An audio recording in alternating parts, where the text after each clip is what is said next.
అందరం కళ్ళు మూసులకైతే ప్రార్థన చేసుకుందాం. సమయం అవుతుంది కాబట్టి అందరం కళ్ళు మూసుకుందాం. హల్లెలూయా హల్లెలూయా. యేసు మనకి ఇచ్చిన మంచి సమయాన్ని బట్టి మీకు వందనాలు తండ్రి. యేసు గడిచిన వారం అంతా మీరు కాచి కాపాడి మాకు నూతన వారం ఇచ్చినందుకు మీకు వందనాలు. యేసు వెన్స్డే తండ్రి, యేసు మీ వాక్యంతో మమ్మల్ని బలపరచండి ప్రభా. యేసు ఎవరైతే లైవ్ చూస్తున్నారో వాళ్ళు దీవించండి, అభిషేకించండి తండ్రి. యేసు పాస్టర్ గారు ఏదైతే వాక్యం చెప్తున్నారో దాని ప్రకారం నడుచుకోవడానికి సహాయం దయచేయండి. యేసు పాట పాడుచునగా మీ ఆత్మతో మమ్మల్ని నింపండి, మీ ఆత్మీయ స్వరాలు మాకు దయచేయండి. యేసుక్రీస్తు నామములో వేడుకుంటున్నాం తండ్రి, ఆమేన్. హల్లెలూయా. ఊహించలేని నీ ప్రేమ ఎంతో మధురం అనే సాంగ్ పాడుకుందాం.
రుచి చూసిన ఈ హృదయం కరిగి కన్నీరుగా మారెను అనే చన్నపాటు దేవుని ఆలోచించుకున్నాం.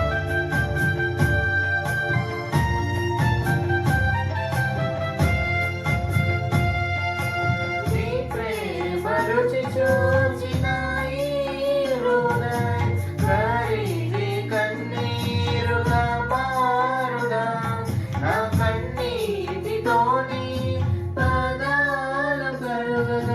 ధన్యంబుగా మారిన జీవితం నీ ప్రేమ రుచి చూచిన ఈ హృదయం కరిగి కన్నీరుగా మారుదా నా కన్నీటితోని పాదాలు కడుగగా ధన్యంబుగా మారిన జీవితం ప్రాణప్రియుడా నేను ప్రకటించు నా జీవితమే ఒక పత్రికగా ప్రాణప్రియుడా నేను ప్రకటించు నా జీవితమే ఒక పత్రికగా ఊహించలేని నీ ప్రేమ ఎంతో మధురం పూజింతునయ్యా నా గుండె గుడిలో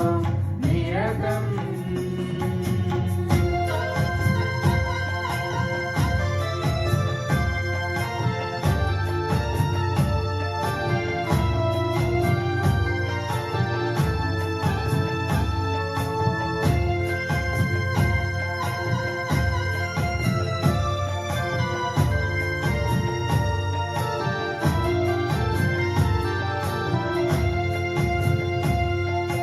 నీ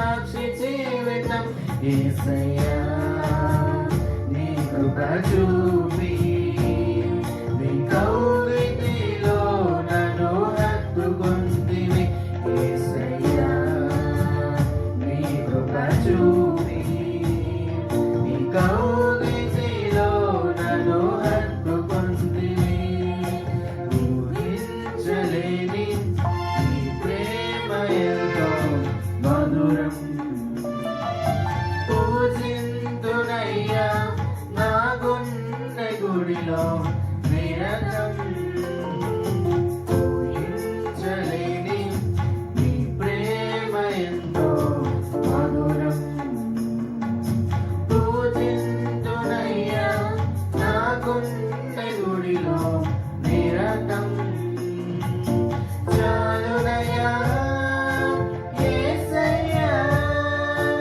ఎన్నటికీ నీ ప్రేమ చాలునయ్యా యేసయ్యా ఎన్నటికీ నీ ప్రేమ ఊహించలేని నీ ప్రేమ ఎంతో మధురం పూజింతునయ్యా నా గుండె గుడిలో నిరతం ఊహించలేని నీ ప్రేమ ఎంతో మధురం పూజింతునయ్యా నా గుండె గుడిలో నిరతం హల్లెలూయా. నీవు చేసిన మేలకై జాలి చూపిన కృపగలకై అనే సాంగ్ పాడుకుందాం.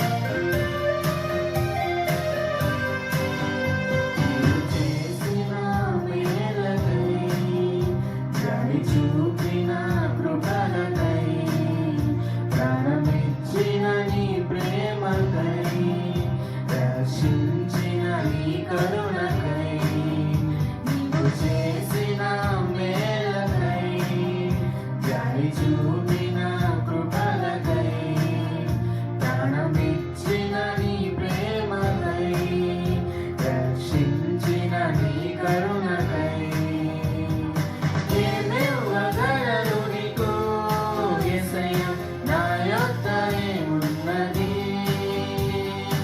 ఏమిచ్చినా నీదు యేసయ్యా రుణము తీరునా రుణము తీరునా ఆరాధించెదను నిన్నే యేసయ్యా ఆత్మతో సత్యముతో స్తుతులర్పించెద నీకే యేసయ్యా నా జీవ ఫలముతో నా జీవ ఫలముతో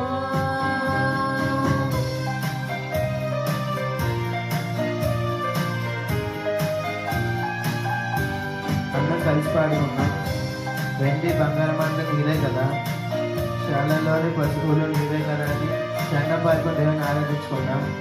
వెండి బంగారం అంతా నీవే కదా, శాలలోని పశువులు నీవే కదా, పాడి పట్ట ఫలాలన్నీ నీవే కదా, విస్తార తైలమంతా నీవే కదా, వెండి బంగారం అంతా నీవే కదా, శాలలోని పశువులు నీవే కదా, పాడి పట్ట ఫలాలన్నీ నీవే కదా, విస్తార తైలమంతా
కరుణకై నీవు చేసిన మేలకై దాని చూపిన కృపలకై ప్రాణమిచ్చిన నీ ప్రేమకై రక్షించిన నీ కరుణకై ఏమివ్వగలను నీకు యేసయ్యా నా యొద్ద ఏమున్నది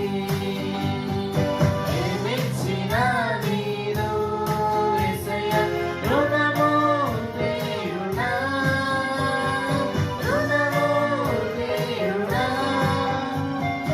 ఆరాధించెదను నిన్నే యేసయ్యా ఆత్మతో సత్యముతో స్తుతులర్పించెదను నీకే యేసయ్యా నా జీవా ఫలముతో నా జీవా ఫలముతో నా జీవా ఫలముతో.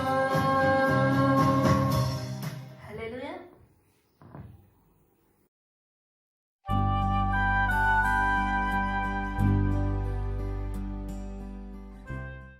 Praise lord. ప్రభువైనటువంటి యేసుక్రీస్తు నామములో మీ అందరికీ కూడా వందనాలు తెలియజేస్తున్నాను. మరి గడిచినటువంటి దినాల నుంచి కూడా మనము విశ్వాసము అనేటువంటి అంశాన్ని మనం ధ్యానం చేస్తూ ఉన్నాం. క్రైస్తవ జీవితంలో విశ్వాసం చాలా ప్రాముఖ్యమైనది. మనిషి జీవితంలో విశ్వాసం చాలా ప్రాముఖ్యమైనది. ఏ మనిషి అయినా సరే విశ్వాసం అనేది చాలా ప్రాముఖ్యమైనది. కానీ ఈ విశ్వాసము అన్నది దేని మీద ఉంచుతున్నాం అన్న దాన్ని బట్టి ఆధారపడి ఉంటుంది.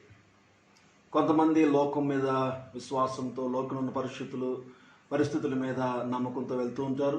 కొంతమంది ధనాన్ని నమ్ముకుని వెళ్తూ ఉంటారు. కొంతమంది ఉద్యోగాలను నమ్ముకుని వెళ్తూ ఉంటారు. కొంతమంది మనుషులను నమ్ముకుని వెళ్తూ ఉంటారు. కొంతమంది అధికారులను నమ్ముకుని వెళ్తూ ఉంటారు. ఈ విధంగా అనేకమైనటువంటి విషయాలు మానవుడు దేనో దాని మీద నమ్మకం లేకపోతే వెళ్ళలేడు. కాబట్టి ఏదో ఒక విషయంలో నమ్మకం అన్నది చూపించాలి. ఒక మనిషి మీదో, ధనం మీదో, ఉద్యోగం మీదో, వ్యాపారం మీదో, పరపతి మీదో, బ్యాక్గ్రౌండ్ మీదో, ఆస్తి మీదో, భూమి మీదో, లేదంటే వారి మీద వారికో, వారి బలం మీదో, వారి శక్తి మీదో, వారి నోటి మాటల మీదో, ఇలాగ అనేక రకాలుగా మనుషులు వారి వారి యొక్క విశ్వాస జీవితాలని నడిపించుకుంటూ వెళ్ళిపోతూ ఉంటారు. కానీ దైవ గ్రంథమైనటువంటి దేవుని యొక్క గ్రంథములో మనం చూస్తున్నప్పుడు మానవుని యొక్క జీవితంలో చాలా అవసరమైనటువంటి అంశం, చాలా ప్రాముఖ్యమైన అంశం ఏమైనా ఉన్నదంటే దేవుని సహాయం, దేవుని తోడు. దేవుని సహాయము, దేవుని తోడు, దేవుని కాపుదల, దేవుని నడిపింపు ఉన్నవాడు లోకాన్ని జయించగలడు. వాడి జీవితంలో జయకరమైనటువంటి జీవితాన్ని జీవించగలడు. ఒకడు జయకరమైన జీవితం జీవించాలి అంటే వాడి శక్తితో పాటుగా, వాడి బలముతో పాటుగా, వాడి జ్ఞానంతో పాటుగా దేవుని యొక్క సహాయం కూడా చాలా అవసరం. ఇక్కడ ఉన్న ఆలోచించవలసింది ఏంటంటే దేవుని యొక్క సహాయం కానీ, దేవుని యొక్క కాపుదల కానీ, దేవుని యొక్క నడిపింపు కానీ నీకు కావాలంటే అది దేవుని యందు విశ్వాస మూలముగా వచ్చేది.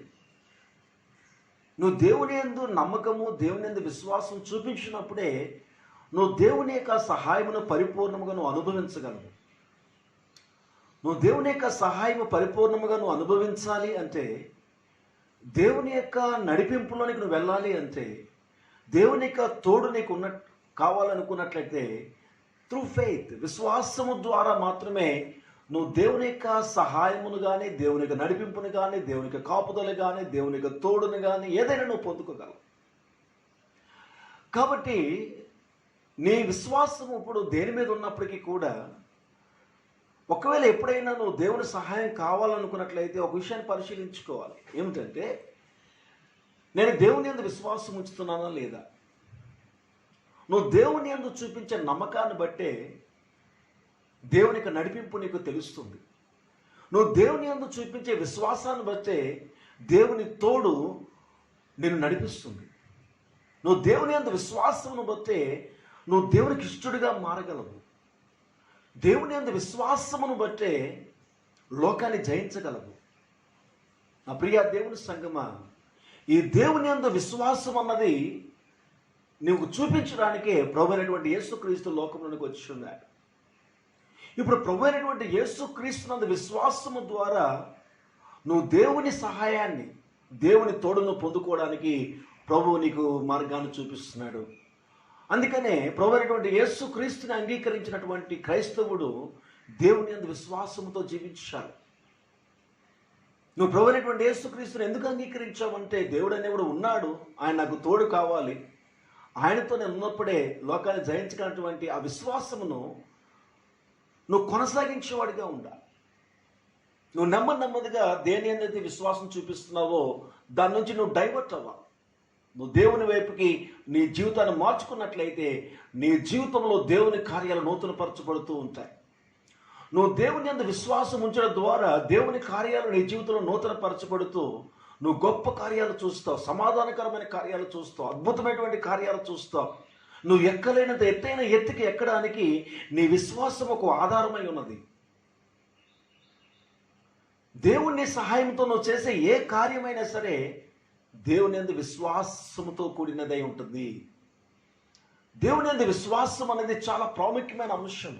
అందుకనే గడిచినటువంటి కొన్ని వారం నుంచి కూడా నేను ప్రభునందు విశ్వాసం అనే అంశాన్ని మనం ధ్యానం చేస్తూ ఉన్నాం.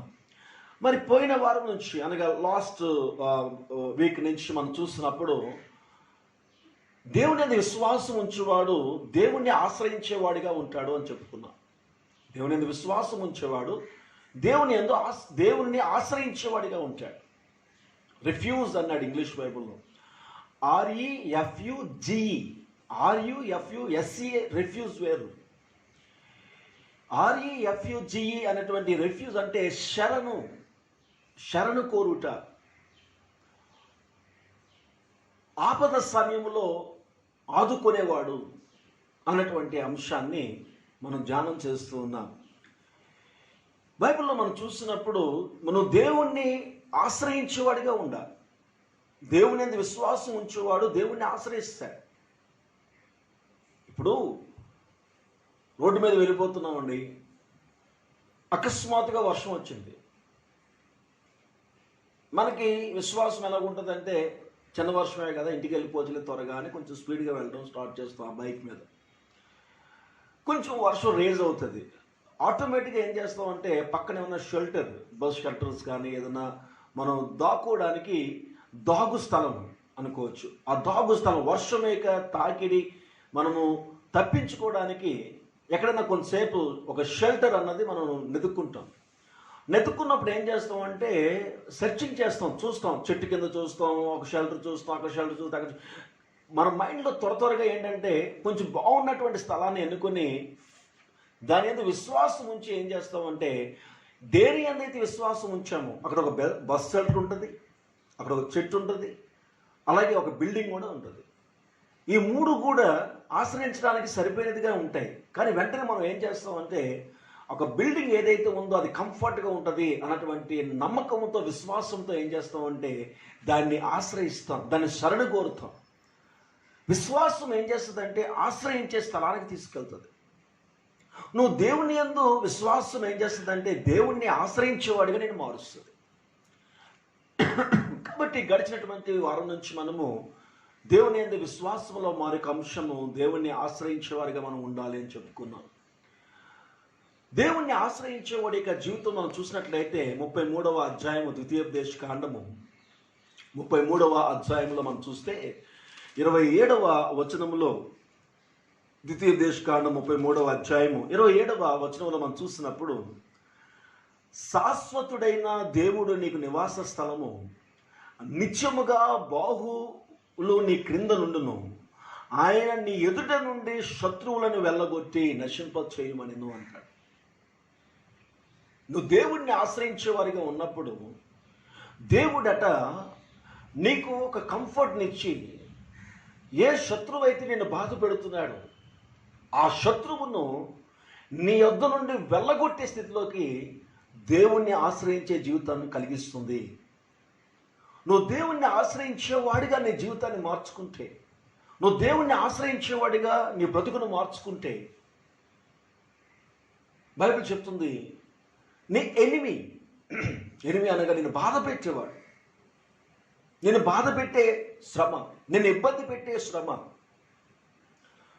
నీకు గాయం కలిగించే అనారోగ్యము, నేను గాయం కలిగించే మాటలు, నేను ఇబ్బంది పెట్టే అనేకమైనటువంటి పరిస్థితులు నుంచి దేవుడు నిన్ను విడిపిస్తాడు. ఎప్పుడు నువ్వు దేవుణ్ణి ఆశ్రయించేవాడిగా ఉన్నప్పుడు. ఉద్యోగం నీకు కావాలి, వ్యాపారము నీకు కావాలి, డబ్బు నీకు కావాలి, మనుషులు కూడా నీకు కావాలి, బంధువులు కావాలి, స్నేహితులకు కావాలి, మంచిదే. కానీ నీ శత్రువు నిన్ను బాధ పెట్టేవాడి యొక్క స్థితిలో నుంచి నిన్ను విడిపించగలిగే సామర్థ్యము కొన్నిసార్లు నీకు ఉద్యోగానికి ఉండకపోవచ్చు, కొన్నిసార్లు నువ్వు చేసిన వ్యాపారానికి ఉండకపోవచ్చు, కొన్నిసార్లు నీకున్న ధనానికి కూడా ఉండకపోవచ్చు. నీకు 1 కోటి రూపాయలు ఉండొచ్చు, కానీ నీ ఎనిమిని నీ యొద్ద నుండి తోలివేసే శక్తి ఆ 1 కోటి రూపాయలకు ఉండకపోవచ్చు, లేదా కోట్ల రూపాయలకు ఉండకపోవచ్చు. కొన్నిసార్లు చాలా బలవంతుడిగా ఉండొచ్చు నువ్వు, చాలా శక్తివంతుడిగా బలవంతుడిగా ఉండొచ్చు నువ్వు, ఏదైనా జయించగలిగే శారీరక దారుఢ్యము, మానసికమైన దారుఢ్యం నీకు ఉండొచ్చు. బట్ సమ్ టైమ్స్ కొన్ని సిచ్యువేషన్స్ దాని నుంచి నిన్ను విడిపించకుండా నిన్ను బంధించే పరిస్థితులు వస్తాయి. బైబిల్ చెప్తుంది, నువ్వు దేవుణ్ణి ఆశ్రయించేవాడిగా నీ యొక్క విశ్వాసాన్ని కాపాడుకోగలిగితే, దేవుణ్ణి ఆశ్రయించే స్థాయిలోనికి నీ విశ్వాసము ఎదుగుతే, దేవుణ్ణి ఆశ్రయించే స్థాయిలోనికి నీ విశ్వాస జీవితాన్ని ఎదిగేటట్టుగా నువ్వు చేయగలిగితే, బైబిల్ చెప్తుంది, ఆయన నీ శత్రువులను నీ ఎదుట నుండి వెళ్ళగొట్టునుగాక. ఆమేన్. దేవుణ్ణి ఆశ్రయించేవారు ఎడల దేవుని యొక్క పోరాటం ఉంటుంది. దేవుణ్ణి శరణు కోరేవారి ఎడల దేవుడు యుద్ధము చేస్తాడు. నువ్వు ఎప్పుడైతే దేవుని శరణు కోరుతున్నాయో జీవితాన్ని కొనసాగిస్తావో, నేను లాస్ట్ వీక్ చెప్పాను, ఏదో ఆపద వచ్చినప్పుడు ప్రభువా నువ్వే నాకు సహాయం అని చెప్పడం, ఆ ఆపద తీరిపోయిన తర్వాత నువ్వేదో పరుగులు పెట్టుకుని నీ జీవితానికి వెళ్ళిపోవడం, అలాగని కాదు. ద ఎంటైర్ యువర్ లైఫ్,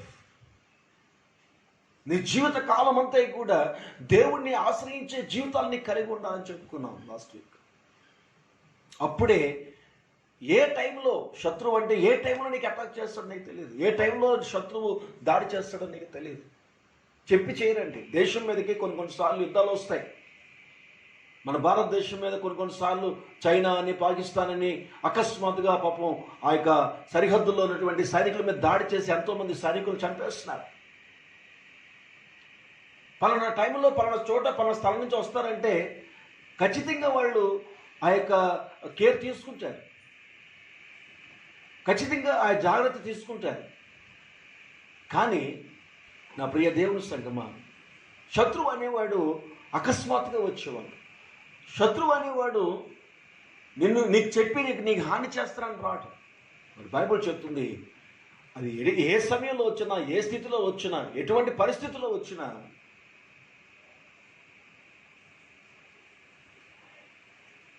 ఖచ్చితంగా దేవుడు యుద్ధము చేస్తాడు. నువ్వు దేవుణ్ణి ఆశ్రయించేవాడిగా నీ జీవితాన్ని మార్చుకుంటే, దేవుణ్ణి శరణు కోరేవాడిగా నీ జీవితాన్ని మార్చుకుంటే, దేవుణ్ణి ఆశ్రయించే జీవితము కలిగిన జీవితము నువ్వు కొనసాగించగలిగితే, చూడండి కీర్తనకారుడు అంటాడు 31వ అధ్యాయంలో 20వ వచనంలో మనం చూస్తున్నప్పుడు, కీర్తన 31వ అధ్యాయము 20వ వచనంలో మనం చూస్తున్నప్పుడు అక్కడ ఇంకా చక్కటి మాట అంటాడు. కీర్తన 31 చూడండి ఒకసారి, 31:20, 31వ అధ్యాయము 20వ వచనము. మనుష్యుల కపటోపాయముల వారినంటకుండా నీ సన్నిధిని చాటున వారిని దాచుచున్నావు, వాక్కలహము మానిపి వారిని గుడారంలో దాచుచున్నావు అంటాడు. ఏంటండి చదువుతాం చూడండి, బైబిల్ తీద్దాం ఒకసారి అందరికి కూడా. కీర్తనలు 31వ అధ్యాయం తీయండి, బైబిల్స్ తీయండి, మీ దగ్గర ఉన్నటువంటి బైబిల్స్ పట్టుకోండి దయచేసి.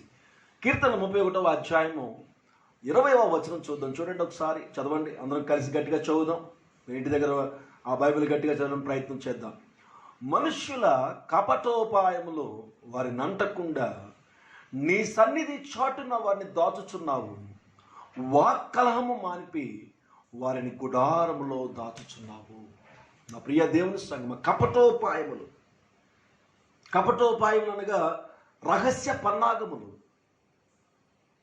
దొంగచాటుగా నీ గురించి రకరకాల ఆలోచనలు చేయడం, ప్రభువైనటువంటి యేసుక్రీస్తు గురించి అట వారు దొంగచాటుగా రహస్యముగా ఆలోచన చేసేవారట, ఈయన ఏం చేద్దాం, ఈయన్ని ఏ విధంగా నింద వేద్దాం అని ఒక గుంపు ఉంటుంది. ఎప్పుడు కూడా ప్రతి మనిషికి కూడా ఒక గుంపు ఉంటుందండి. ఆ గుంపు ఏం చేస్తుందంటే ఎప్పుడు కపటోపాయంలో ఆలోచిస్తూ ఉంటారు. వీళ్ళని ఎలా నాశనం చేద్దాం, వీళ్ళని ఎలా ఇబ్బంది పెడదాం, వీళ్ళ జీవితాలని ఎలా పాడు చేద్దాం, వీళ్ళ బ్రతుకుల్ని ఏ విధంగా పాడు చేద్దాం, వీళ్ళ కుటుంబాలను ఏ విధంగా పాడు చేద్దాం ఉంటుంది. ఖచ్చితంగా ఎవడో ఒకడు ఉంటాడు. ప్రతి కుటుంబానికి ఎవడో ఒకడు ఉంటాడు.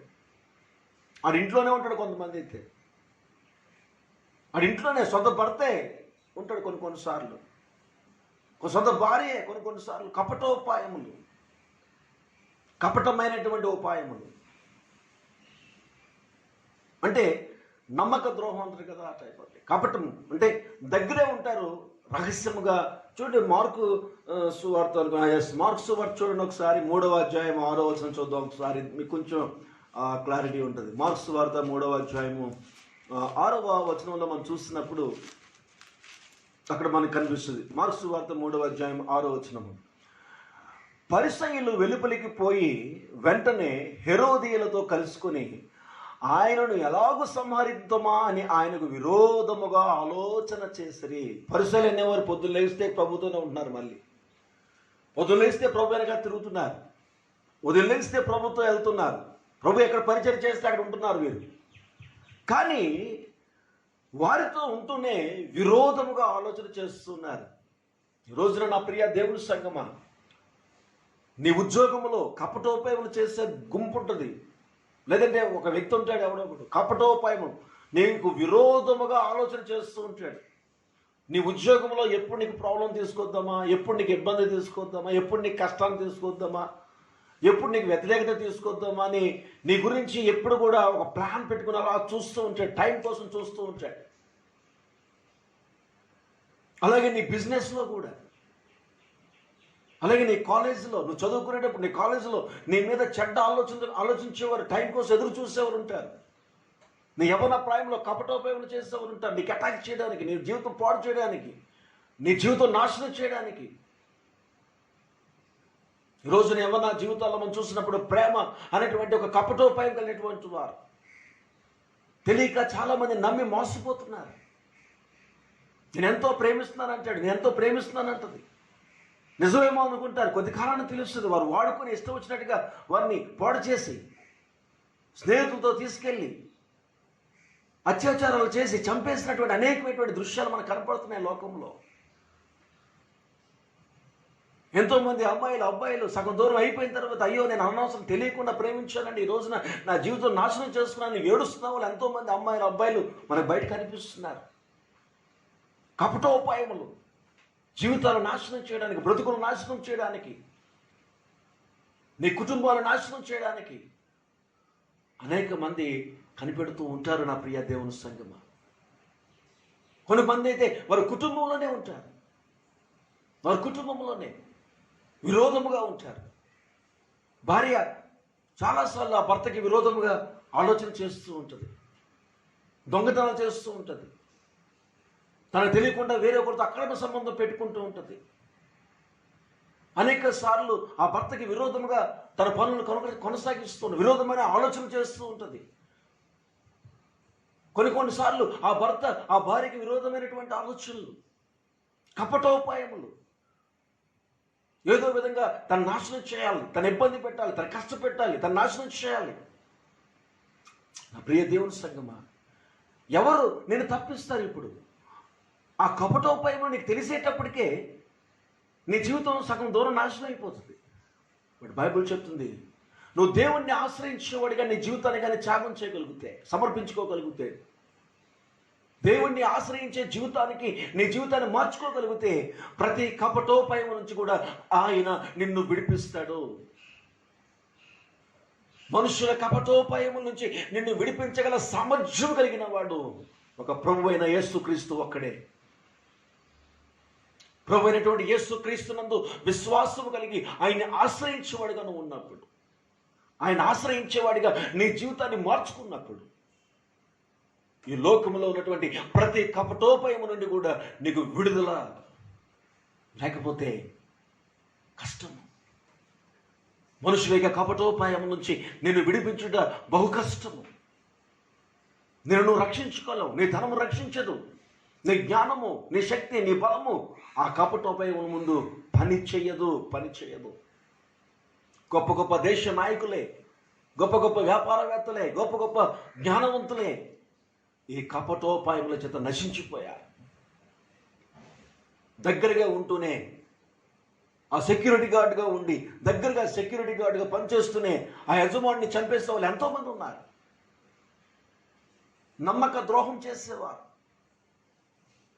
వారు నీ పక్కనే ఉంటారు, నమ్మకస్తులుగా కనిపిస్తారు, కానీ వారు కపటోపాయములు కలిగే సమయం చూసి నిన్ను నాశనం చేస్తారు, నీకు ఆపద తీసుకొస్తారు, నీకు వ్యతిరేకత తీసుకొస్తారు. బైబిల్ చెప్తుంది, నా ప్రియ దేవుని సంగమా, ఈ కపటోపాయముల నుంచి నేను విడిపించగల సమర్థుడు తండ్రి అయినటువంటి దేవుడై ఉన్నాడు.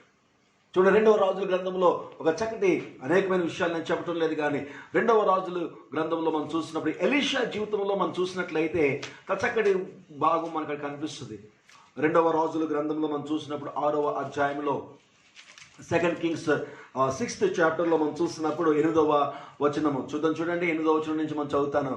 ఇక్కడ ఎలీషా అనేటువంటి ఈ గొప్ప ప్రవక్త, ఈ ఎలీషా ప్రవక్త ఇశ్రాయేలు రాజ్యంలో ఉన్నటువంటి సమయంలోని ఈ ఇశ్రాయేలు రాజు మీదకి సిరియా రాజు దాడి చేస్తూ ఉంటాడు అనేక సార్లు. ఈ సిరియా రాజు ఎన్నిసార్లు అయితే ఇశ్రాయేలు రాజుకి దాడి చేయాలని చాలా సీక్రెట్గా ప్లాన్ చేస్తాడు. రాజులు యుద్ధం చేసేటప్పుడు ఎవరికి తెలియనివ్వడండి, ఏ టైంలో ఏ సమయంలో యుద్ధానికి వస్తారో ఏ టైంలో రాడో తెలియదు మనకి. ఈ సిరియా రాజు వేగుల వారిని పంపించి చక్కగా చూసుకుని ఆ ఇశ్రాయేల్ దేశం మీదకి దాడి చేయడానికి రకరకాల ప్లాన్ చేసుకునేవాడు. కానీ ఒక అద్భుతమైనటువంటి విషయం ఏంటంటే చదువుతాను చూడండి.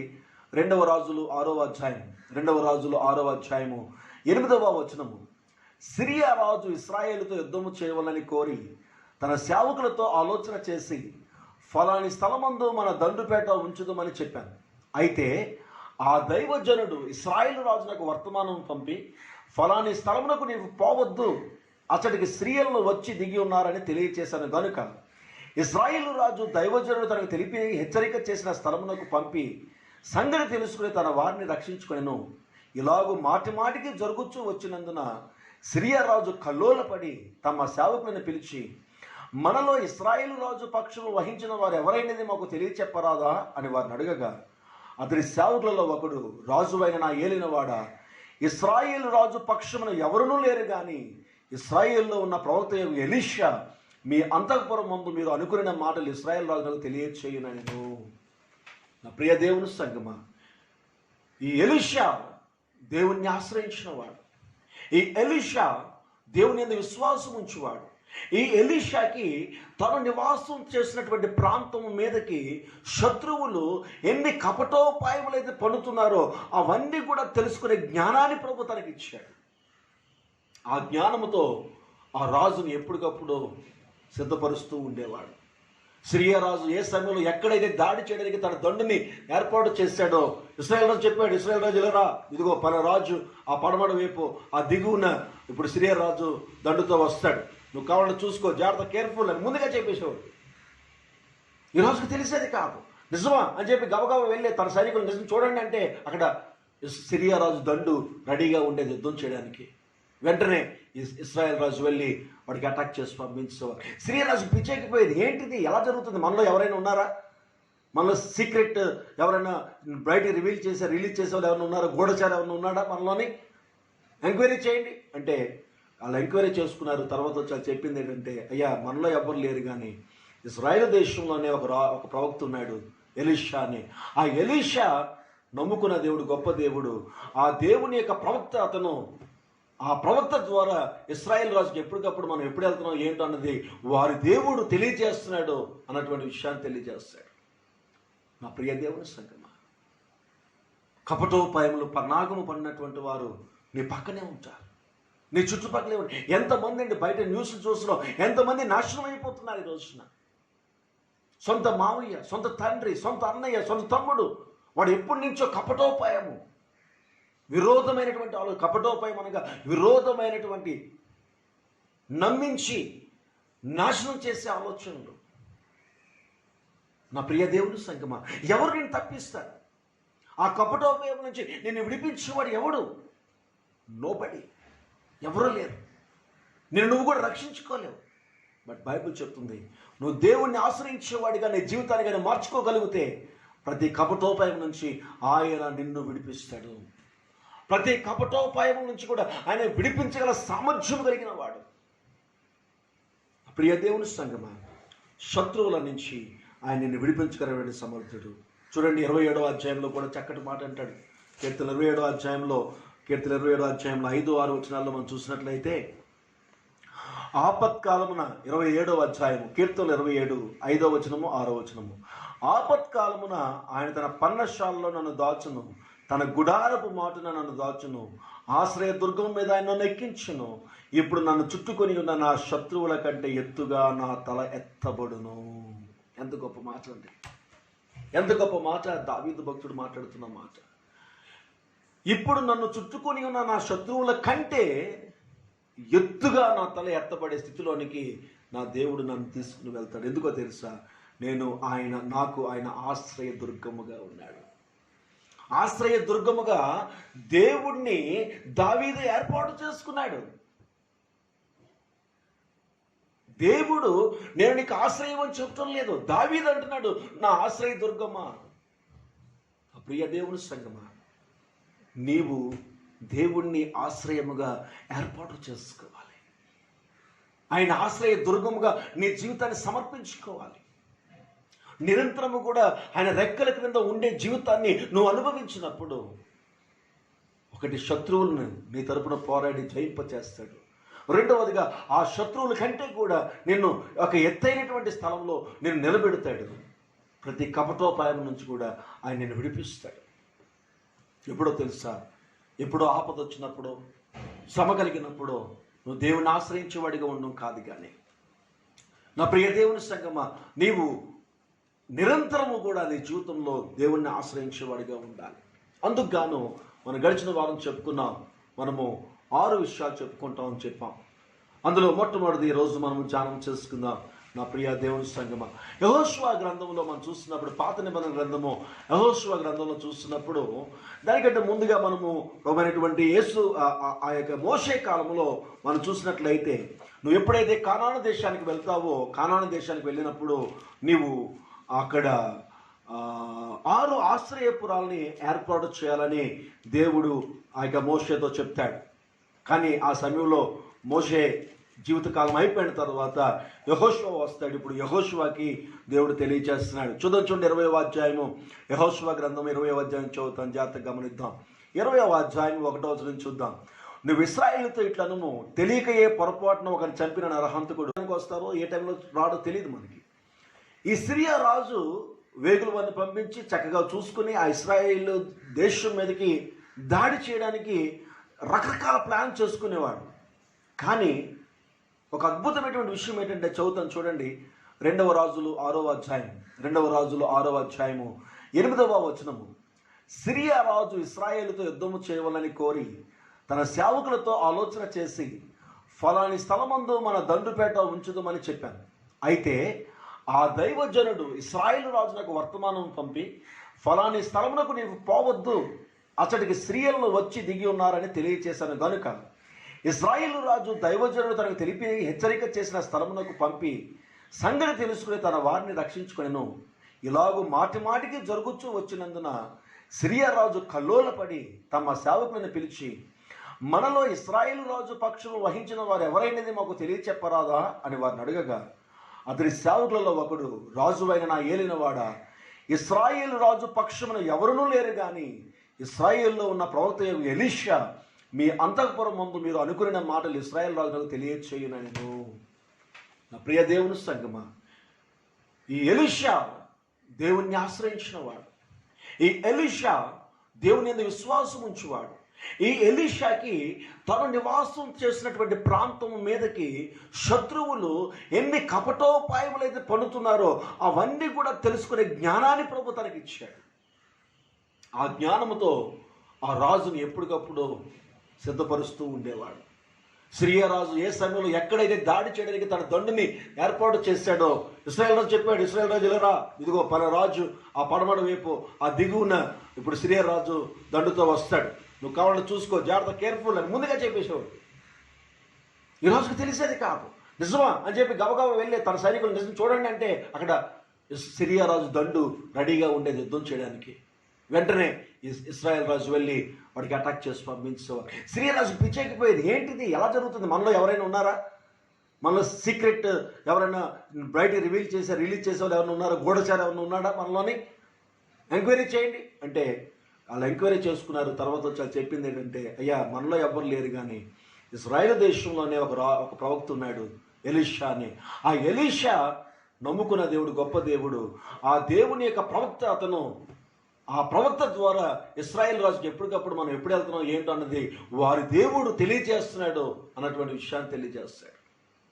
నా ప్రియ దేవుని సంగమా, కపటోపాయములు పన్నాగము పడినటువంటి వారు నీ పక్కనే ఉంటారు, నీ చుట్టుపక్కలే ఉంటారు. ఎంతమంది అండి బయట న్యూస్ చూస్తున్నాం, ఎంతమంది నాశనం అయిపోతున్నారు ఈ రోజున. సొంత మావయ్య, సొంత తండ్రి, సొంత అన్నయ్య, సొంత తమ్ముడు, వాడు ఎప్పటి నుంచో కపటోపాయము, విరోధమైనటువంటి ఆలోచన. కపటోపాయం అనగా విరోధమైనటువంటి, నమ్మించి నాశనం చేసే ఆలోచనలు. నా ప్రియ దేవుని సంగమా, ఎవరు నేను తప్పిస్తారు? ఆ కపటోపాయం నుంచి నేను విడిపించేవాడు ఎవడు? నోబడి, ఎవరూ లేరు. నువ్వు కూడా రక్షించుకోలేవు. బట్ బైబిల్ చెప్తుంది, నువ్వు దేవుణ్ణి ఆశ్రయించేవాడిగా నీ జీవితాన్ని కానీ మార్చుకోగలిగితే ప్రతి కపటోపాయం నుంచి ఆయన నిన్ను విడిపిస్తాడు. ప్రతి కపటోపాయం నుంచి కూడా ఆయన విడిపించగల సామర్థ్యం కలిగిన వాడు. ప్రియ దేవుని సంగమా, శత్రువుల నుంచి ఆయన నిన్ను విడిపించగలిగిన సమర్థుడు. చూడండి 27వ అధ్యాయంలో కూడా చక్కటి మాట అంటాడు. కీర్తన 27వ అధ్యాయంలో 5, 6 వచనాల్లో మనం చూసినట్లయితే, ఆపత్కాలమున 27వ అధ్యాయము కీర్తనలు 27, 5వ వచనము 6వ వచనము, ఆపత్కాలమున ఆయన తన పర్ణశాలలో నన్ను దాచును, తన గుడారపు మాటున నన్ను దాచును, ఆశ్రయ దుర్గం మీద ఆయన నన్ను ఎక్కించును. ఇప్పుడు నన్ను చుట్టుకొని ఉన్న నా శత్రువుల కంటే ఎత్తుగా నా తల ఎత్తబడును. ఎంత గొప్ప మాట అండి, ఎంత గొప్ప మాట. దావీదు భక్తుడు మాట్లాడుతున్న మాట. ఇప్పుడు నన్ను చుట్టుకొని ఉన్న నా శత్రువుల కంటే ఎత్తుగా నా తల ఎత్తబడే స్థితిలోనికి నా దేవుడు నన్ను తీసుకుని వెళ్తాడు. ఎందుకో తెలుసా? నాకు ఆయన ఆశ్రయ దుర్గముగా ఉన్నాడు. ఆశ్రయ దుర్గముగా దేవుణ్ణి దావీదు ఏర్పాటు చేసుకున్నాడు. దేవుడు నేను నీకు ఆశ్రయం అని చెప్పడం లేదు, దావీదు అంటున్నాడు నా ఆశ్రయ దుర్గమా. ప్రియ దేవుని సంగమా, నీవు దేవుణ్ణి ఆశ్రయముగా ఏర్పాటు చేసుకోవాలి. ఆయన ఆశ్రయ దుర్గముగా నీ జీవితాన్ని సమర్పించుకోవాలి. నిరంతరము కూడా ఆయన రెక్కల క్రింద ఉండే జీవితాన్ని నువ్వు అనుభవించినప్పుడు, ఒకటి శత్రువులను నీ తరపున పోరాడి జయింపచేస్తాడు. రెండవదిగా ఆ శత్రువుల కంటే కూడా నిన్ను ఒక ఎత్తైనటువంటి స్థలంలో నేను నిలబెడతాడు. ప్రతి కపటోపాయం నుంచి కూడా ఆయన నిన్ను విడిపిస్తాడు. ఎప్పుడో తెలుసా? ఎప్పుడో ఆపద వచ్చినప్పుడు, శ్రమ కలిగినప్పుడు నువ్వు దేవుని ఆశ్రయించేవాడిగా ఉండడం కాదు. కానీ నా ప్రియ దేవుని సంగమా, నీవు నిరంతరము కూడా నీ జీవితంలో దేవుణ్ణి ఆశ్రయించేవాడిగా ఉండాలి. అందుకు గాను మనం గడిచిన వారం చెప్పుకున్నాం, మనము 6 విషయాలు చెప్పుకుంటామని చెప్పాం. అందులో మొట్టమొదటిది ఈరోజు మనం ధ్యానం చేసుకుందాం.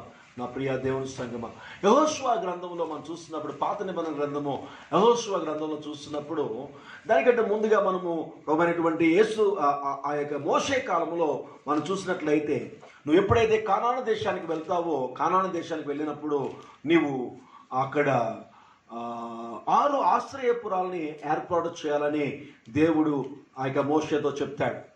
కానీ ఆ సమయంలో మోషే జీవితకాలం అయిపోయిన తర్వాత యెహోషువ వస్తాడు. ఇప్పుడు యెహోషువకి దేవుడు తెలియజేస్తున్నాడు. చూడండి 20వ అధ్యాయము, యెహోషువ గ్రంథం 20వ అధ్యాయం చదువుతాం, జాగ్రత్తగా గమనిద్దాం. 20వ అధ్యాయం 1వ వచనం చూద్దాం. నువ్వు ఇశ్రాయేలుతో ఇట్లనము, తెలియకయే పొరపాటున ఒకరిని చంపిన నరహంతకుడు పారిపోవుటకు నేను మోషే నోట మీతో పలికించిన ఆశ్రయపురములను మీరు ఏర్పరచుకునేవలెను. జాగ్రత్తగా గమనించండి. ఆశ్రయపురాలని మనం ఏర్పాటు చేసుకోవాలి. ఆశ్రయ దుర్గముగా మనం ఏర్పాటు చేసుకోవాలి. దేవుణ్ణి ఆశ్రయముగా మనం ఏర్పాటు చేసుకునే విశ్వాసంలోకి మన జీవితాలు వెళ్ళాలి. హత్య విషయమే ప్రతి హత్య చేయువాడు రాకపోవునట్లు అవి మీకు ఆశ్రయపురములగును అన్నాడు. అవి 6 ఆశ్రయపురాలు. 7వ వచనం నుంచి మనం చూసినట్లయితే 1 కెదేషు, 2 షెకెము, 3వదిగా హెబ్రోను, 4వదిగా బేసెరు, 5వదిగా రామోతు, 6వదిగా గోలాను. మనము ఈ వారాల్లో ఈ 6 విషయాల గురించి మనం ధ్యానం చేసుకుందాం. నీ జీవితాన్ని కానీ ఈ 6 అంశాల్లో కట్టుకోగలిగితే నువ్వు దేవుడిని ఆశ్రయించే వాడి స్థాయిలోకి నువ్వు వెళతావు. ఈ రోజున మొట్టమొదటిగా కెదేషు అన్నటువంటి మాటను అర్థం చూసుకుందాం మనం. కెదేషు అనేది ఒక ఆశ్రయపురము. ఇది దేవుడు ఏర్పాటు చేసింది. నీ వ్యక్తిగతమైన జీవితంలో ఈ కెదేషు ఆశ్రయపురముగా అనగా నువ్వు దేవుణ్ణి ఆశ్రయించేవాడిగా ఉండాలంటే ఈ 6 క్యారెక్టర్స్ నీ జీవితంలో ఉండాలి. ఈ 6 ఆత్మీయ మెట్లు అని మనం చెప్పచ్చు. నెంబర్ 1 ఏంటంటే కెదేషు అన్నాడు. కెదేషు అనగా పరిశుద్ధత, హోలీనెస్. నువ్వు నమ్ముకున్న దేవుడు పరిశుద్ధుడు. నువ్వు ఏ దేవుడిని అయితే విశ్వసిస్తున్నావో ఆ విశ్వసించే దేవుడు పరిశుద్ధుడు. ఆయన పరిశుద్ధుడు పరిశుద్ధుడు పరిశుద్ధుడు అని నిరంతరము దూతలతో కొనియాడబడుతున్నవాడు. నువ్వు నమ్ముకున్న దేవుడు లోకస్తుడు కాదు. నువ్వు నమ్ముకున్నటువంటి దేవుడు చెడ్డవాడు కాదు. నువ్వు నమ్ముకున్నటువంటి దేవుడు అన్యాయస్తుడు కాదు. నువ్వు నమ్ముకున్నటువంటి దేవుడు యథార్థవంతుడు. ఆయన పరిశుద్ధుడు. ఆయనలో ఏ పాపము లేదు. ప్రభువైనటువంటి యేసుక్రీస్తు ఒక ఛాలెంజ్ చేస్తాడు. నాలో పాపం ఉన్నదని ఎవరైనా కనుగొనగలరా అంటాడు. నా ప్రియ దేవుని సంగమా, అంత ఛాలెంజింగ్గా నిలబడినటువంటి వాడు ప్రభువైనటువంటి యేసుక్రీస్తు. ఆయన పరిశుద్ధాత్మ వల్ల గర్భంలో ధరింపబడి ఆయన పరిశుద్ధమైన జీవితం జీవించి నీ కొరకు నా కొరకు కూడా పాప శాపం ఆయన మీద మోపుకొని ఆయన మరణించి తిరిగి లేచి మరలా మహిమా శరీరంతో ఆయన పరలోకమునకు ఎక్కి మరలా తిరిగి రాబోతున్నాడు. ఆయన పరిశుద్ధుడు కాబట్టి ఆయన పరిశుద్ధుడు కాబట్టి నీ జీవితాన్ని కూడా నువ్వు పరిశుద్ధంగా ఏర్పాటు చేసుకోవాలి. ఆయన అంటాడు, నేను పరిశుద్ధుడని కాబట్టి మీరును పరిశుద్ధులుగా ఉండాలని దేవుని యొక్క వాక్యం చెబుతుంది. నా ప్రియ దేవుని సంగమ, కెదేషు అన్నది దేవుణ్ణి ఆశ్రయించేవాడి యొక్క మొట్టమొదటి స్థానము. నువ్వు దేవుణ్ణి ఆశ్రయించేవాడిగా నీ జీవితాన్ని త్యాగం చేసుకోగలిగితే, నీ జీవితాన్ని సమర్పించుకోగలిగితే నువ్వు పరిశుద్ధమైన జీవితం జీవించాలి. నీ పరిశుద్ధమైన జీవితము దేవుణ్ణి ఆశ్రయించేవాడిగా నీకు దేవుని ఎదుట నిలబెడుతుంది. దేవుని మీద విశ్వాసం ఉంచి దేవుణ్ణి ఆశ్రయించేవాడిగా నేను నిలబెట్టేది నీ పరిశుద్ధమైన జీవితమే. నా ప్రియ దేవుని సంగమా, 1 కొరింథీయులకు రాసిన పత్రిక 1వ అధ్యాయము 2వ వచనంలో మనం చూసినప్పుడు, 1 Corinthians 1:2 1వ అధ్యాయము 2వ వచనంలో మనం చూసినప్పుడు చదువుతాం చూడండి. 1 కొరింథీయులకు రాసిన పత్రిక 1వ అధ్యాయము 2వ వచనము. కొరింథీయులోనున్న దేవుని సంఘమునకు అనగా క్రీస్తు యేసునందు పరిశుద్ధపరచబడిన వారై పరిశుద్ధులుగా ఉండుటకు పిలువబడిన వారికి మనకును ప్రభువుగా ఉన్న మా ప్రభు అయిన యేసుక్రీస్తు నామమున ప్రతి స్థలంలో ప్రార్థించే వారందరికీ శుభమని చెప్పి వ్రాయినది అంటాడు పౌలు భక్తుడు. పరిశుద్ధాత్మ దేవుడు పౌలు భక్తుడి ద్వారా రాయించిన మాట ఏమంటున్నాడు ఇక్కడ? క్రీస్తు యేసునందు పరిశుద్ధపరచబడిన వారై. రెండోది ఏమంటున్నాడు? పరిశుద్ధులుగా ఉండుటకు పిలువబడిన వారికి. అంటే పరిశుద్ధత అన్నది మనం తెచ్చుకునేది కాదు. పరిశుద్ధత అన్నది మనం పొందుకునేది. ఎక్కడి నుంచి పొందుకునేది?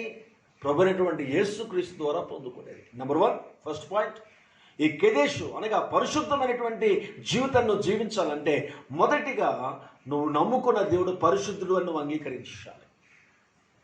మొదటిగా నువ్వు నమ్ముకున్న దేవుడు పరిశుద్ధుడు అని నువ్వు అంగీకరించాలి. రెండవదిగా చూసినట్లయితే నేను పాప జీవితంలో ఉన్నవాడిని, కానీ నా ప్రభు అయిన యేసుక్రీస్తు నందు విశ్వాసము ద్వారా ఆయన నన్ను పరిశుద్ధపరిచాడని నువ్వు అంగీకరించాలి. మొత్తం నువ్వు పరిశుద్ధపరచబడ్డావు అని నువ్వు అంగీకరించాలి. యేసుక్రీస్తు శిలువ రక్తము ద్వారా ఆయన నన్ను పరిశుద్ధపరిచాడు. అఫ్కోర్స్ నాలో ఏ పరిశుద్ధత లేదు, కానీ నేను పరిశుద్ధపరచబడ్డాను అని నువ్వు నమ్మాలి. పరిశుద్ధపరచబడ్డాను. పరిశుద్ధత అంటే దానికి అర్థం చాలా బాగుంటుంది. అది గ్రీకులో హెజియోసోస్ అంటాడు. హెజియోసోస్ అనగా దాని అర్థం ఏంటంటే ప్రతిష్టత, పవిత్రత. ప్రతిష్టత, రెండవదిగా పవిత్రత, మూడవదిగా లోకములో నుండి వేరుపరచుట అని అర్థం. నువ్వు ప్రభువైనటువంటి యేసు మీద విశ్వాసం ద్వారా ఆయన నన్ను పరిశుద్ధపరిచాడు, అనగా లోకము నుంచి నన్ను వేరుపరిచాడు. ఏంటి లోకములో ఉన్నది? లోకములో ఉన్నది అన్యాయము, అపవిత్రత, ద్వేషము, దూషణ, అసూయ, అబద్ధము, దొంగతనములు, వ్యభిచారములు. ఇది లోకం. ప్రభువైనటువంటి యేసుక్రీస్తు విశ్వాసం ద్వారా నిన్ను పరిశుద్ధపరిచాడు, నిన్ను వేరుపరిచాడు. నీ పాప జీవితం నుంచి నేను సపరేట్ చేసేసాడు ఆయన శిలువ మరణ పునరుద్ధానము ద్వారా అని నువ్వు యాక్సెప్ట్ చేయాలి. మొట్టమొదటిగా నువ్వు నమ్ముకున్నటువంటి యేసుక్రీస్తు పరిశుద్ధుడు నువ్వు అంగీకరించాలి. రెండవదిగా ఆయన శిలువ రక్తము ద్వారా నేను పరిశుద్ధపరచబడ్డాను అని నువ్వు అంగీకరించాలి. థర్డ్ పాయింట్ ఏంటో తెలుసా? నువ్వు పరిశుద్ధపరచబడిన వారిగా నీ జీవితాన్ని కొనసాగించడానికి, ఆ పరిశుద్ధమైన జీవితాన్ని కొనసాగించడానికి నువ్వు ఇష్టపడేవాడిగా ఉండాలి. చూడండి 1 కొరింథీయులకు రాసిన పత్రిక 6వ అధ్యాయము. చూడండి 1 కొరింథీయులకు రాసిన పత్రిక 6వ అధ్యాయము 10-11 వచనాల్లో మనం చూసినట్లయితే, దొంగలైనను, లోబులైనను, త్రాగుబోతులైనను, దూషకులైనను, దోచుకున్న వారైనను దేవుని రాజ్యమునకు వారసులు కానేరరు. మీలో కొందరు అట్టివారై ఉంటుంది కానీ ప్రభువైనటువంటి యేసుక్రీస్తు నామమునను మన దేవుని ఆత్మయందును మీరు కడగబడి పరిశుద్ధపరచబడిన వారే నీతిమంతులుగా తీర్చబడితిరి అంటాడు. ప్రభువైనటువంటి యేసుక్రీస్తు నామమున దేవుని ఆత్మ చేత మనం కడగబడ్డాం, మనం పరిశుద్ధపరచబడ్డాం అని నువ్వు అంగీకరించుట, నీవు దేవుణ్ణి ఆశ్రయించే జీవితంలోకి నువ్వు వెళ్తున్నావు. దేవుణ్ణి ఆశ్రయించే జీవితం అంటే, ప్రభువా నేను నిన్ను ఆశ్రయించాను, నాకు దుర్గము నీవే, నా కోట నీవే, నా దుర్గము నీవే, నాకు అన్ని నీవే అని పాటలు పాడేయడం కాదు.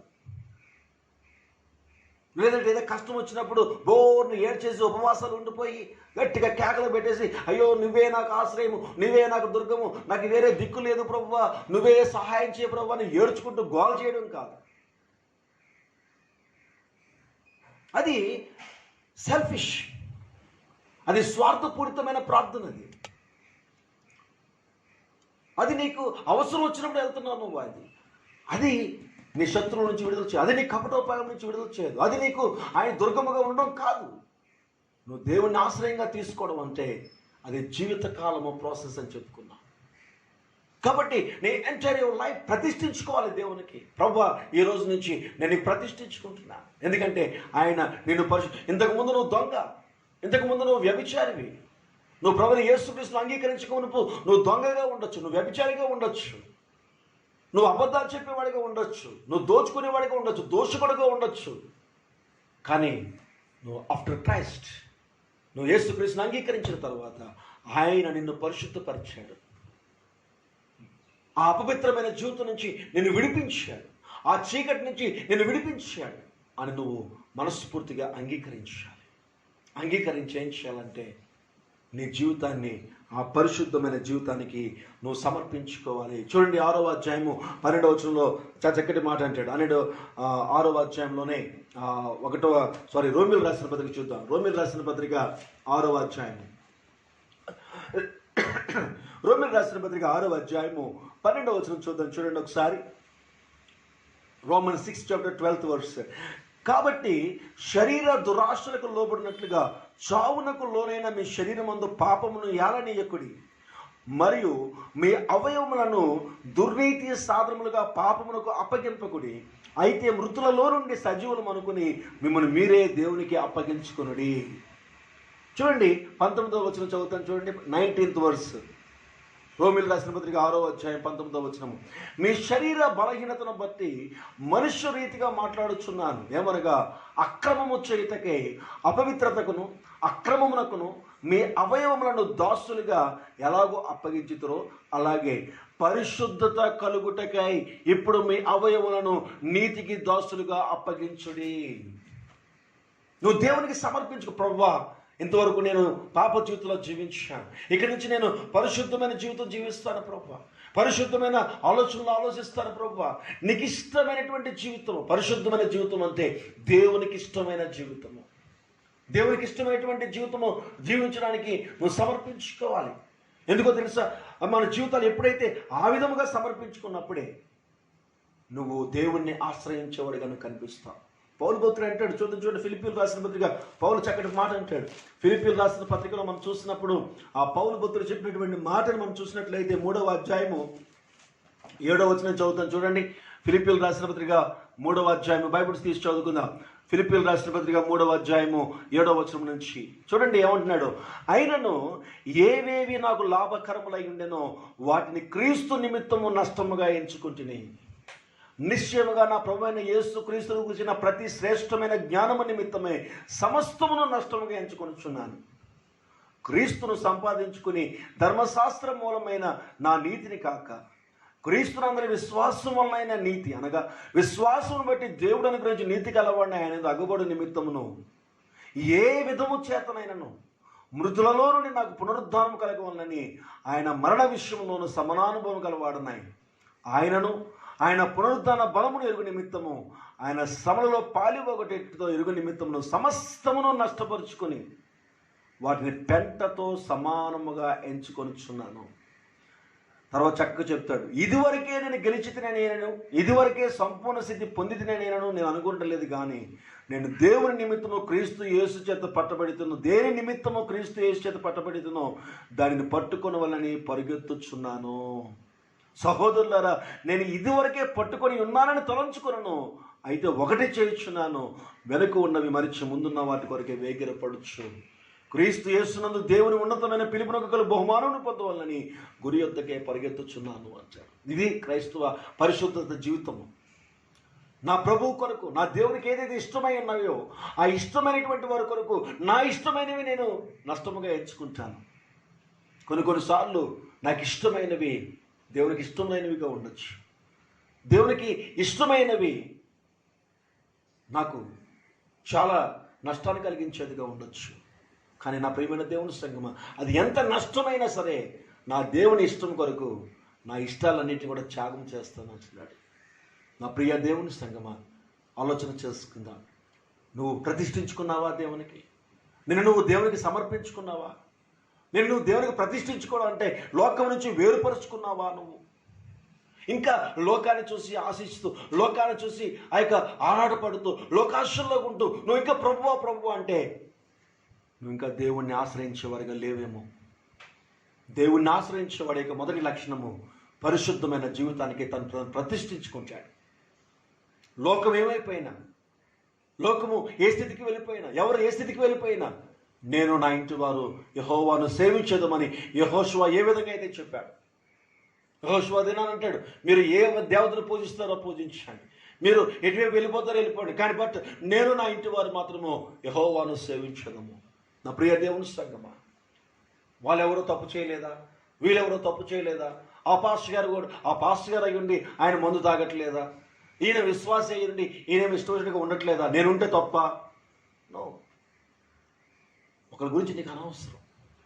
నిన్ను నువ్వు ప్రతిష్ఠించుకో దేవునికి, నీ కుటుంబాన్ని ప్రతిష్ఠించుకో.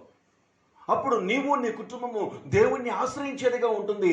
నీ మీదకి, నీ కుటుంబం మీదకి వచ్చిన ప్రతి శత్రువు నుండి కూడా ఆయన నిన్ను విడుదల చేస్తాడు. ప్రతి కపటోపాయం నుంచి కూడా ఆయన నీకు విడుదల చేస్తాడు. నీ శత్రువు కంటే కూడా నిన్ను, నీ కుటుంబాన్ని ఎత్తైన స్థలంలో ఆయన నిన్ను ఉంచునుగాక.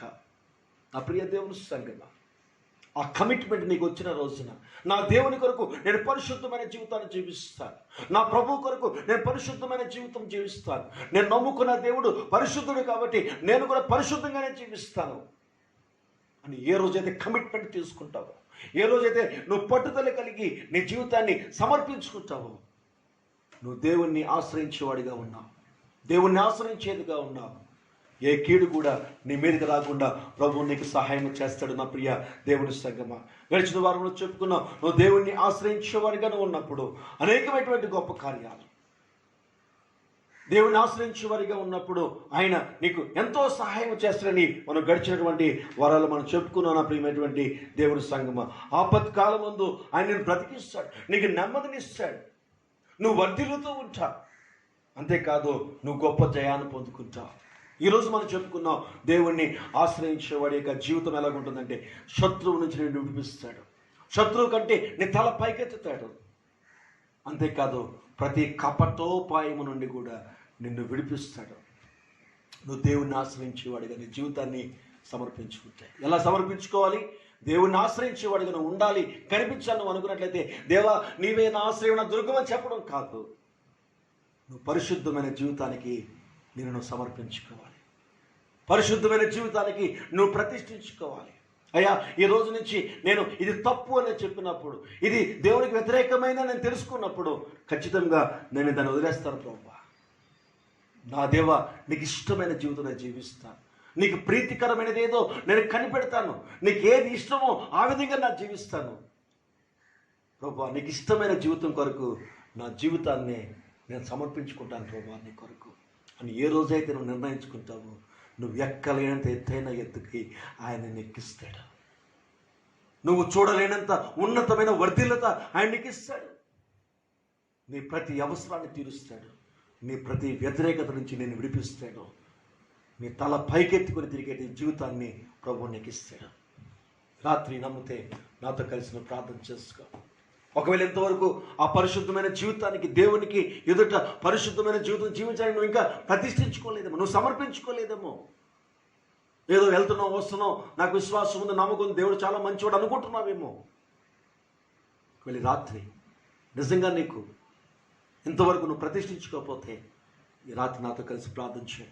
ఆల్రెడీ నువ్వు ప్రతిష్ఠించుకున్నట్లయితే ఈరోజు మరలా తిరిగి రీకన్స్ట్రక్ట్, మరలా తిరిగి ప్రతిష్ఠించుకో. ప్రార్థన చేద్దాం.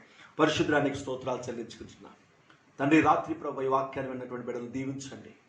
నిన్ను ఆశ్రయించే వారి జీవితాల్లో ఎడల నీకున్న ప్రణాళికలు గొప్పవి తండ్రి. వారిని వర్ధిల్ల చేస్తావు, ఆపత్తుల్లో వారికి సహాయం చేస్తావు, వారి జయం పొందిన సహాయం చేస్తావు, వారి శత్రువుల నుంచి వారిని విడిపిస్తావు, వారి శత్రువుల ఎదుట తలెత్తుకునేట్టుగా నిలబెడతావు, ప్రతి కపటోపాయం నుంచి నువ్వు విడిపిస్తావు ప్రభు. ఈ మోసకరమైన లోకము, వ్యాధులకరమైన లోకము ప్రభు, ఏ మనుషుడు ఎప్పుడు ఏ విరోధముగా మా మీద ఎటువంటి ఆలోచన చేస్తున్నాడో మాకు తెలియదు ప్రభు. నమ్మకంగా ఉంటున్నారు, మంచిగా ఉంటున్నారు, అకస్మాత్తుగా దాడి చేస్తున్నారు, అకస్మాత్తుగా మమ్మల్ని పాడు చేస్తున్నారు, మా జీవితాన్ని నాశనం చేస్తున్నారు. మేము తెలుసుకునే లోపలనే, అర్థమయ్యే లోపలనే జరగవలసిన నష్టం జరిగిపోతుంది, జరగవలసిన కీడు జరిగిపోతుంది. ఒకవేళ ప్రభు ఇంకా మిమ్మల్ని ఆశ్రయించే వారికి మేము లేవేమో, అందుకనే ప్రతి కపటోపాయములో మేము నలిగిపోతున్నామేమో తండ్రి. ప్రతి కపటోపాయం నుంచి నీ నుంచి మీ సహాయం మాకు కావాలంటే, మాకు విడుదల కావాలంటే మిమ్మల్ని ఆశ్రయించే వారికి మేము ఉండాలని ఈరోజు తెలుసుకున్నాం ప్రభు. మిమ్మల్ని ఆశ్రయించే వారికి మేము ఉండాలి అంటే పరిశుద్ధమైన జీవితానికి మేము సమర్పించుకోవాలి, పరిశుద్ధతలోనికి మేము రావాలి. ఈ పాప జీవితాన్ని, పాప భూయిష్టమైనటువంటి ఈ భయంకరమైన లోకాన్ని పక్కకు పెట్టి ప్రభు, ఇదే లోకంలో, ఈ పాపభరితమైన లోకంలోనే, ఈ భయంకరమైన వ్యాధకరమైన లోకంలోనే పరిశుద్ధమైన జీవితం జీవించడానికి మేము సమర్పించుకోవాలి ప్రభు. ఆ పరిశుద్ధమైనటువంటి నీ యందు ఆ ఉన్నతమైన ఆ పరిశుద్ధమైన జీవితం జీవించడానికి ప్రభు మేము ఎన్ని నష్టపోయినా మాకు పర్వాలేదు. ఈ రాత్రి ప్రభు ఎవరైతే సమర్పించుకున్నారో పరిశుద్ధమైన జీవితం జీవించడానికి, అనగా నీకు ఇష్టమైన జీవితం జీవించడానికి, అనగా నీకు ప్రీతికరమైన జీవితం జీవించడానికి, అనగా ఈ లోక సంబంధమైన ద్వేష దూషణ అసూయల్లో నుంచి నీకు ఇష్టమైన ప్రేమ కలిగిన పరిశుద్ధమైన జీవితం జీవించడానికి ఎవరైతే ప్రభు ఈరోజు సమర్పించుకుంటున్నారో వారి మీద చేతుల నుంచి ప్రార్థన చేస్తున్నారు ప్రభు. వారికి మీకు ప్రతిష్ఠిస్తున్నారు ఈ రోజు నుంచి నాయన. వారి దేహం నీకు అప్పగించి, వారి మనస్సును నీకు అప్పగించి, వారి ఆత్మను మీకు అప్పగించి ప్రభు మీకు ఏది ఇష్టమో ఆ విధంగానే వారి ప్రాణాత్మ శరీరాన్ని నడిపించుకోవడానికి మీరు సహాయం చేసి కృప చూపించమని. ఈ దేహం మాది కాదు, మా జీవితం మాది కాదు, మా ఆలోచనలు మాది కాదు, సమస్తము దేవునికి సంబంధించినవి అని ప్రభు పరిశుద్ధులైనటువంటి నీకు మేము అప్పగించుకున్నట్టు ద్వారా ఆ పరిశుద్ధ జీవితాన్ని కొనసాగించడానికి బిడ్డలకి సహాయం దయచేయమని కృప చూపించమని మా ప్రభువును యేసుక్రీస్తు వారి పెట్టుబడి గురించినాం తండ్రి. ఆమేన్. తండ్రి కుమార్ పరిశుద్ధాత్మ కన్యోని సహవాసము మీకు తోడుగా ఉండి మిమ్మల్ని ఆశీర్వదించునుగాక. ఆమేన్. ప్రైజ్ లార్డ్ అండి. చాలా సంతోషం. మరి ఈ వాక్యాన్ని విన్నటువంటి వారు మీ యొక్క ఆలోచనలు, ఈ వాక్యం ద్వారా మీరు బలపడినటువంటి విశ్వాస జీవితము, ఏదైనా కొత్త విషయాలు ఏమైనా తెలుసుకునేటువంటి విషయాలు నాకు వాట్సాప్ ద్వారా తెలియజేసినట్లయితే నేను కూడా సంతోషిస్తాను. ఆ అంశాల గురించి నేను కూడా ప్రార్థన చేస్తాను. అలాగే మీరు ఈ వాక్యం ద్వారా బలపడిన విషయాన్ని బట్టి నేను దేవుని స్తుతిస్తాను, దేవుని ఘనపరుస్తాను. అంత మాత్రమే కాదు, మీ కుటుంబం కొరకు, మీ కొరకు నేను ప్రత్యేకంగా ప్రార్థన చేస్తాం. దయచేసి ఈ విషయాన్ని గమనించి ఈ వాక్యం విన్న వెంటనే మీ ఫోన్స్ తీసుకోండి. ఫస్ట్ ఆ యూట్యూబ్ ఛానల్ని సబ్స్క్రైబ్ చేసుకోండి. సెకండ్, మీ ఫోన్స్ తీసుకొని నాకు వాట్సాప్ పెట్టండి. అలాగే దాంట్లో మీ ప్రేయర్ రిక్వెస్ట్ కూడా ఏదైనా ప్రత్యేకంగా ఉన్నట్లయితే తెలియజేయడానికి ప్రయత్నం చేయండి. దేవుడు మిమ్మల్ని దీవించి మిమ్మల్ని ఆశీర్వదించును గాక. Praise the lord.